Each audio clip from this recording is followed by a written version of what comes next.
接下来，我们看看这个软件的其他设置。打开设置界面，音效，我常用的是这个。这两个都是机械键盘，且是同一系列 G80的不同型号。它是由德国的一家名为 Cherry 公司所生产的。对此感兴趣的朋友，可以暂停一下视频，详细看看这张图片。好，在这里，我们可以调节音调，往左是调低音调，往右是调高音调，一般保持默认的就可以了。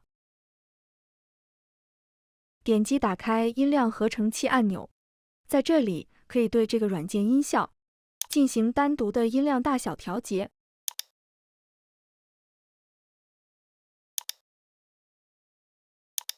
点击选项和关于，第一个，开机自启，软件默认开机自启，去掉勾选，下次开机或重启后就不能自动运行了。来，继续看第二个，为修饰键播放音效。看到这里，大家可能会疑惑，什么是修饰键？用我们常用的 Ctrl 加 C 复制 ，Ctrl 加 V 粘贴来说，这里的 Ctrl 键就是修饰键。同理 ，Shift、Alt、Win、Fn 等，这些都是修饰键。只有当你勾选这个选项时，你按这些修饰键才会有音效，否则按下去是不能出声音的。这里我选择打开。第三个，自动音调，它这里提示，如果选中，音调会随打字速度自动升高。我的理解就是，你打字越快，音调就越高；同样的，你打字越慢，音调就越低。这里我给它勾选上。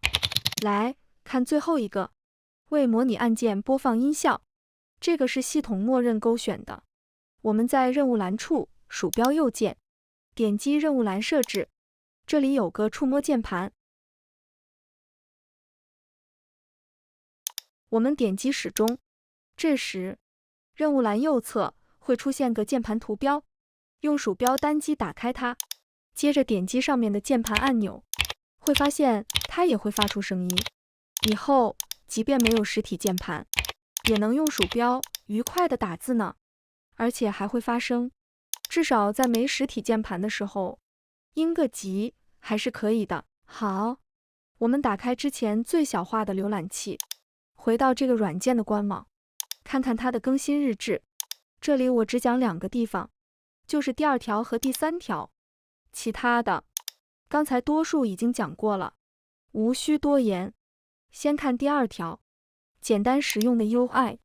打开设置界面的方法，除了点击托盘图标外，也可以通过快捷键来快速打开。我们依次单击 Ctrl 键、Shift 键、Ctrl 键，就能调出软件的设置界面。注意，这里的快捷键是单击，不是长按不放。来看第3条，白名单、黑名单，自由切换。先将浏览器最小化，点击一下桌面任意位置，调出设置界面。最上边我们可以看到 T-Keys 已全局启用，右边这个选项是默认打开的。我们勾选上为 Explorer 禁用，鼠标单击一下桌面任意位置，敲击任意键盘按键，会发现没有键盘音效了，且右下角的这个软件图标变成了灰色。我们打开任意文本编辑器，比如 Typora， 这时看右下角的软件图标又被点亮了。在 Typora 里敲字，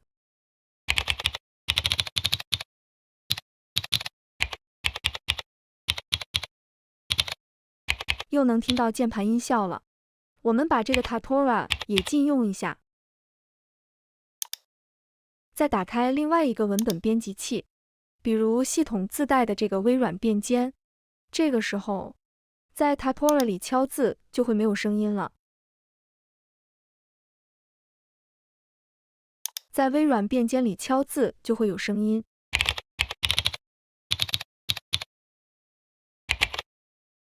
再次打开软件的设置界面，关掉这个选项，发现它变成了 T-Keys 已全局禁用，下面这个变成了为某个场景启用。其实效果和目的都一样的啦，大家可根据个人喜好进行设置。